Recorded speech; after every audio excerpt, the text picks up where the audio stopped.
Hey, good to be with you today. We have talked about your team, the opportunity that they have as a part of their college admissions process to step into these college entrance exams, that it really is for their benefit to at least give them a go, see how they do, and then decide, how much effort they want to put into them.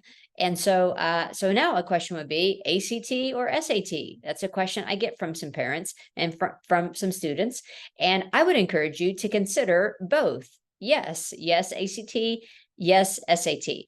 And the way I would go about that would be to take one of each and get a baseline score. So your student, your teen can kind of know where they sit, and even to know what the experience felt like, because they might have a preference from one to the other.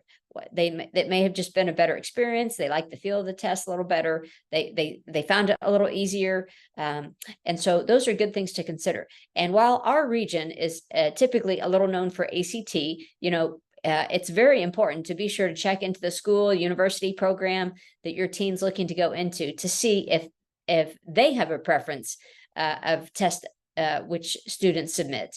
And if they don't, if they accept both equally, and even like scholarships that you're looking at, that sort of thing, if they're tied to one of these exam scores, right?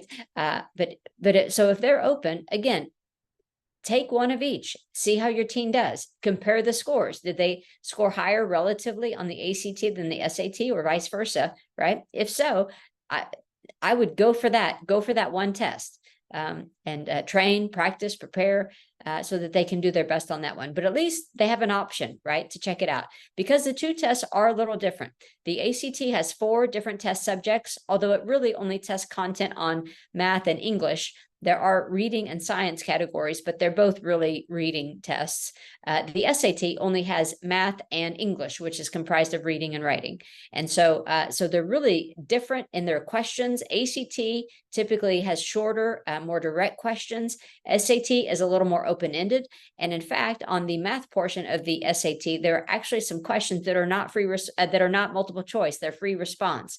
So your teen would actually write in the answer that they get. And so they kind of have a different feel. So I would encourage you to encourage your teen to take each one, see how they feel, see what their baseline score is, and then go from there. And so I think that's a good strategy for most students. One thing I will say about the SAT is, in the spring, the SAT is moving to a digital test. So it will no longer be pencil and paper.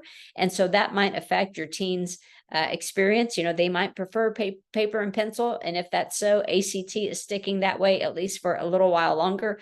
And so that would certainly be a factor in that as well. So hope this was helpful as you're walking with your teen through this process, and I look forward to talking to you soon.